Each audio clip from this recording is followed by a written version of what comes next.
This is Mac OS Ken. Getting ready for a call, squirrely words from Qualcomm, and a new Snoopy special this weekend. It is Thursday, the 30th of July, 2026.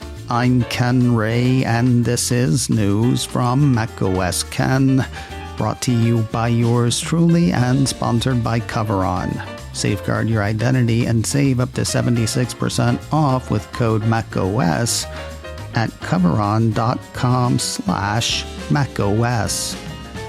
This show is also supported by people like you, patrons through Patreon. Find out more and add your support at patreon.com/macOSCan. So today is a few things. The day Apple reports third quarter fiscal year 2026 earnings, the day Apple holds the associated earnings call with analysts, and the last time Apple CEO Tim Cook will be on the call as CEO.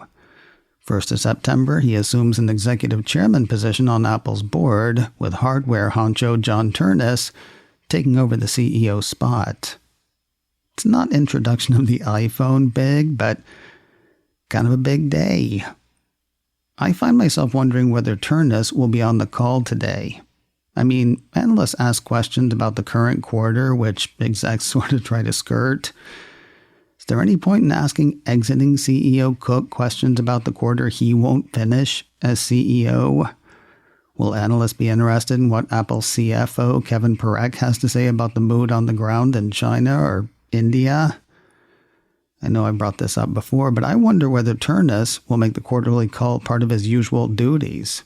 Steve Jobs would do the call once a year, if memory serves.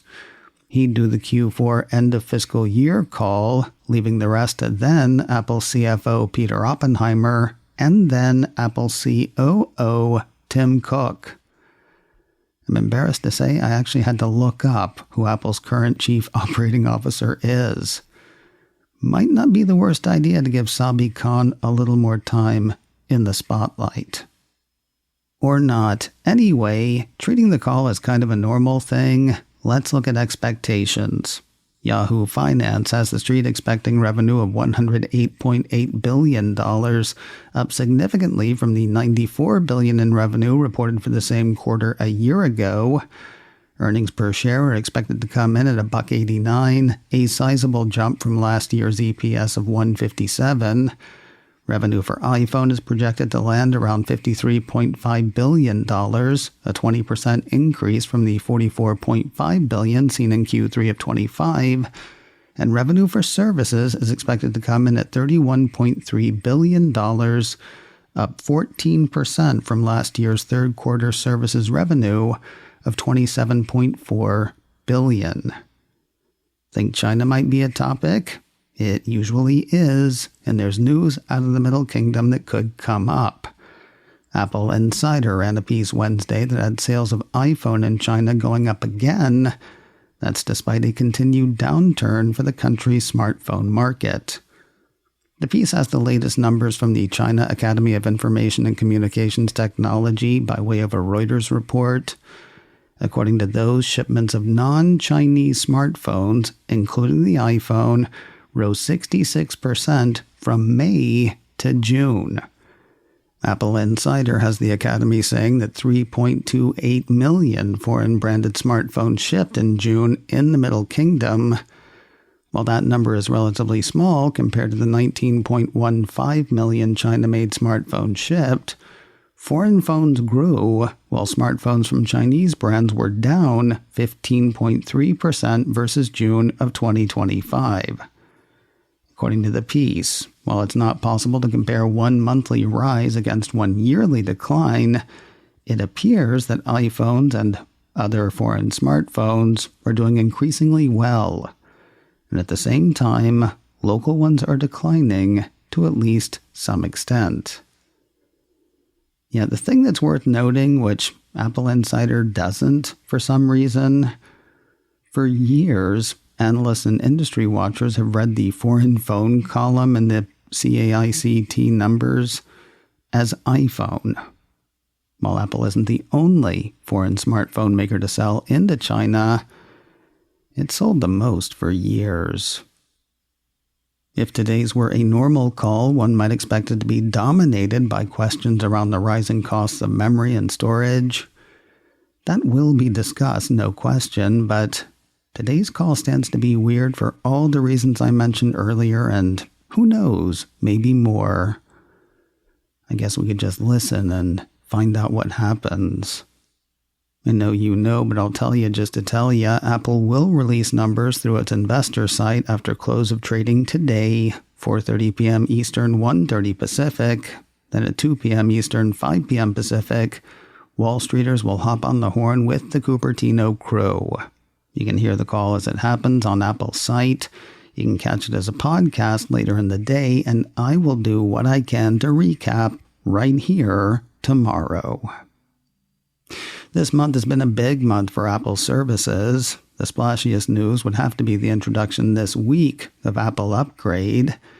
If you're wondering whether that's worth it for you to do, MacRumors says it probably is, while a piece from Wired says probably not. It probably depends on you. So yeah, Apple Upgrade and the associated death of the iPhone upgrade program. Big news. Flying under the radar for me, though, numerous changes on AppleCare Plus.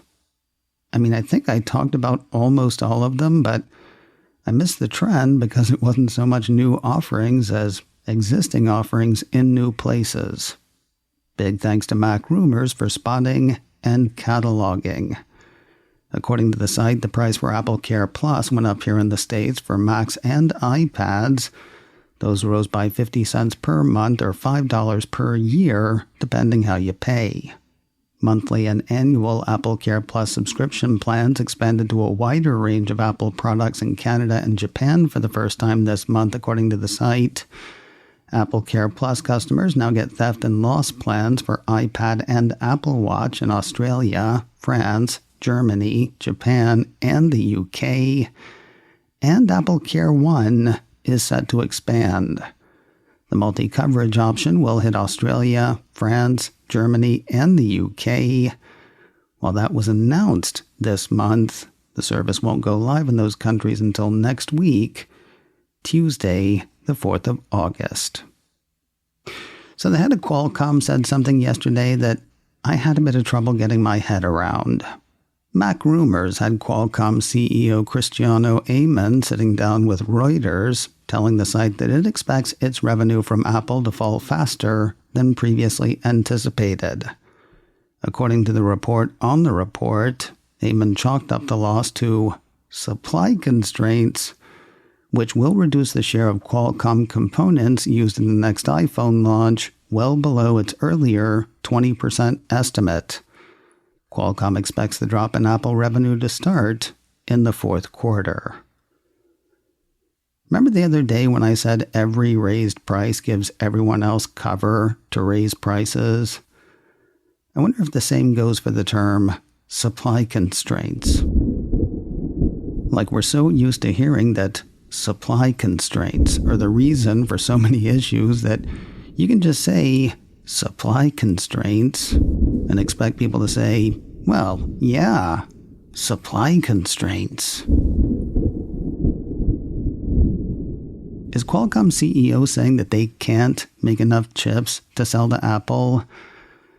That seems unlikely.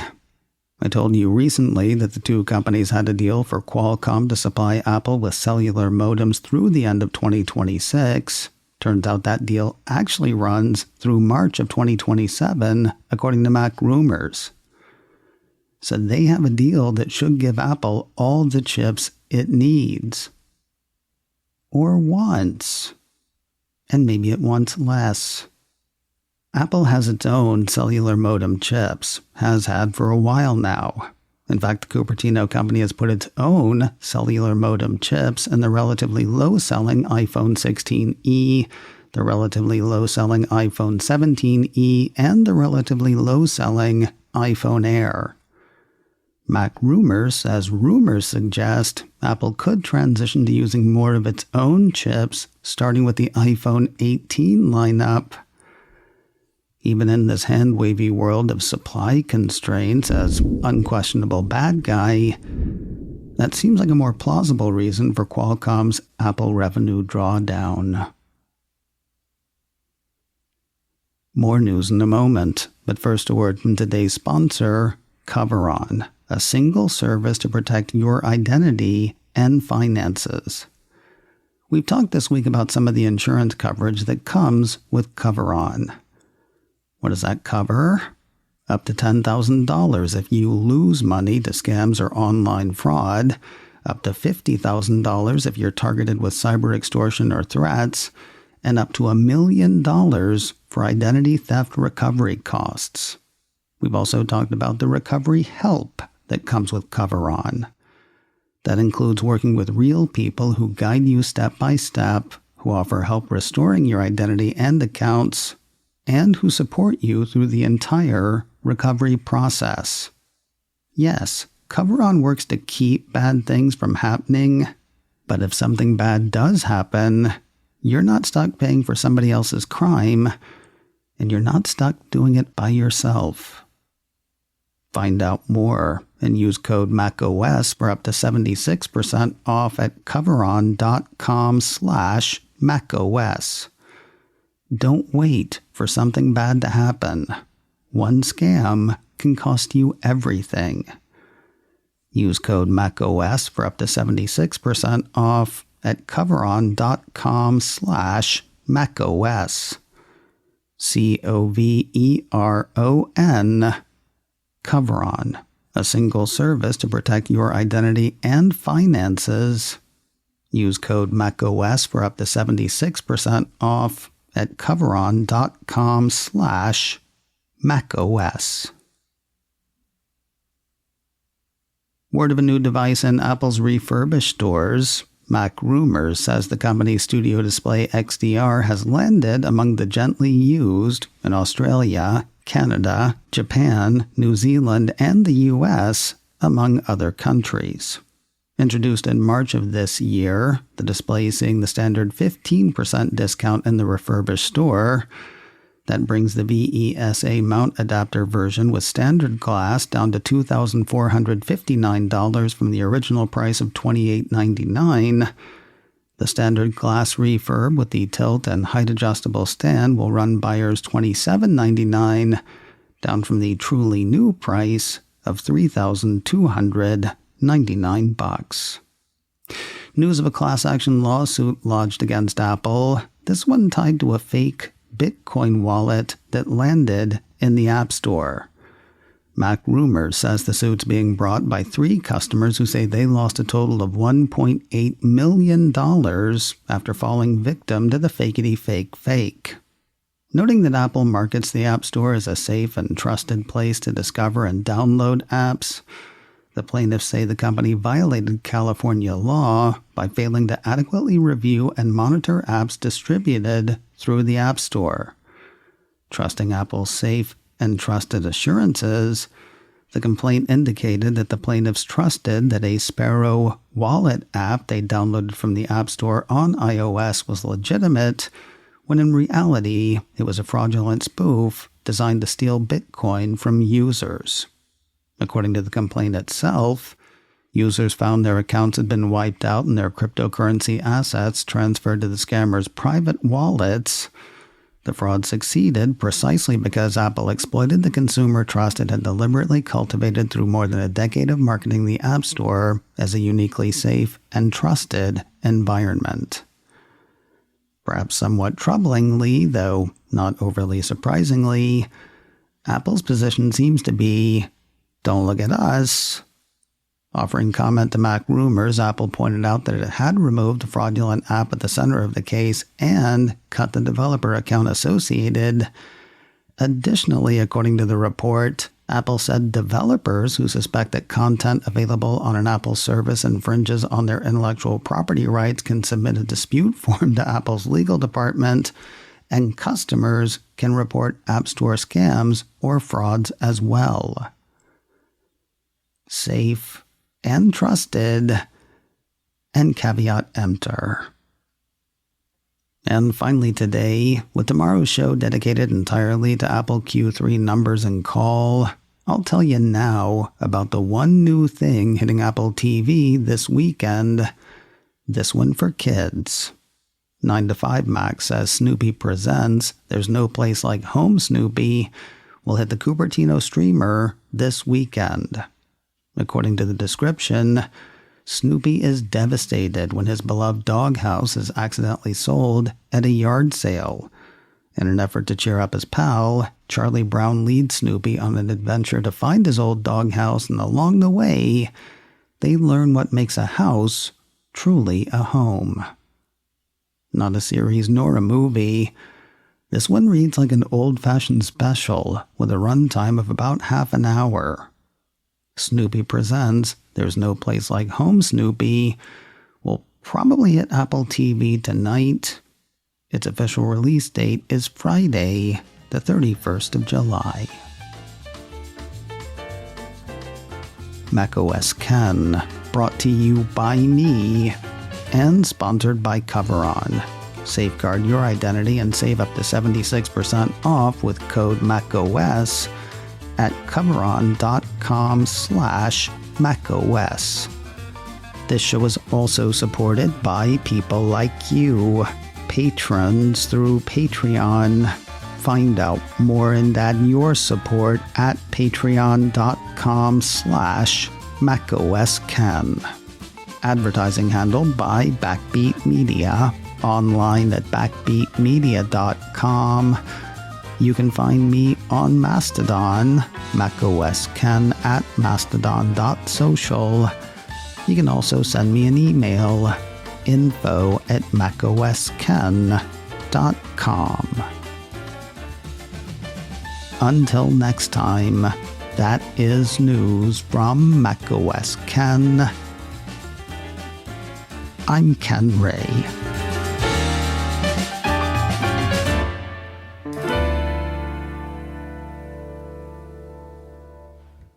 Supply constraints.